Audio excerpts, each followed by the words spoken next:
Hey friends, welcome to my video. In this video, we'll see how to use toggle button or how to implement toggle button in the Android app layout. So let's begin. Let's get a very simple layout.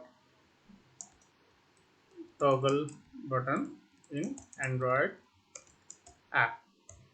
Click on finish and wait for the environment to load. It may take a while. Once the app comes up, I'll do one thing. I'll just minimize this. I'll go to the layout and the text view. I'll give it some ID so that I can access it from my Java code. And then I will use a toggle button. So I'll place it somewhere on the top and I'll give it some constraints from top, and for the horizontal constraint I'll just put it center. Yeah, now over here I just want to show you how to use it. So there are two text off and on. By default they give off and off, so you can give anything, you can leave it as it is, or I will just modify it and say no, it is off, but is false. Okay, and I'll just make it yes, it is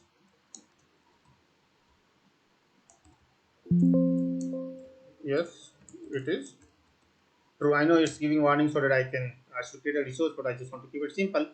Okay, so if it's false, it will be false. Otherwise, it will show this particular text. So that's what we will print in this text view, and probably you can make it size of this text view probably bigger to something like 34 sp or even bigger, 48, and also I can make it bold so that it's very nicely visible. Okay, yeah, that's all. Now I'll quickly go to my Java code, and here I'll do two things. One is like I'll first create a public void button on click.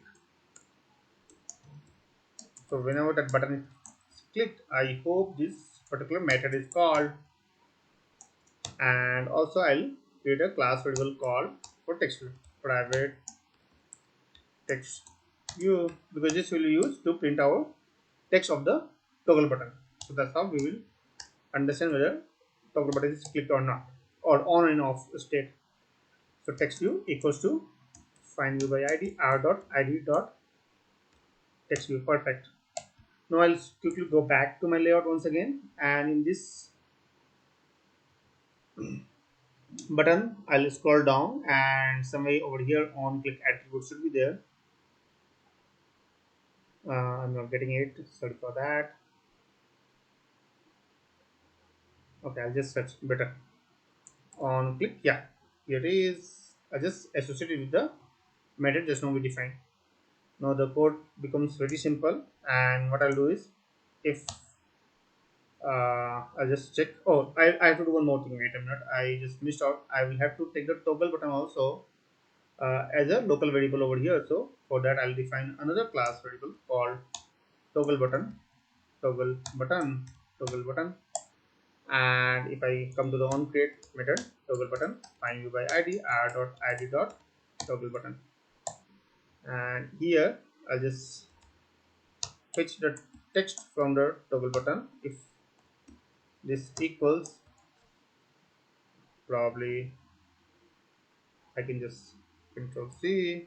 Again, that's a good part. If you would have used the resource, you could directly access the resource here. Nevertheless, text view, set text. This is the, or what we can do one thing. Wait, we'll not do this way. We will just get a text from toggle button resource. Toggle button dot, or yeah, I got another idea. Why to even check this? Checking we can do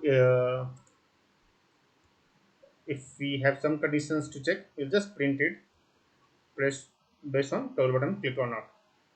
So Control Alt I, and let me rerun this code very quickly and see how it works. So I'm pretty sure it will work fine because it's a very simple one line of code, and it prints the text of the toggle button, which can be used in if else condition or switch else condition to check whether it's pressed on or off. So let it come up. Yeah, app is coming up. Yes, it's true. No, it's false. Perfect. So that's all. It's as easy as simple as this one. And yeah, if you have to use it in some kind of facility, we just check this condition in if else, whereas the text is what, and accordingly we can do that particular action. So that's all. I hope this video is useful to you. If you have any questions or suggestions, then please put it in the comment section below. And if you like this video, then please subscribe to my channel. Thank you and have a nice day. Bye.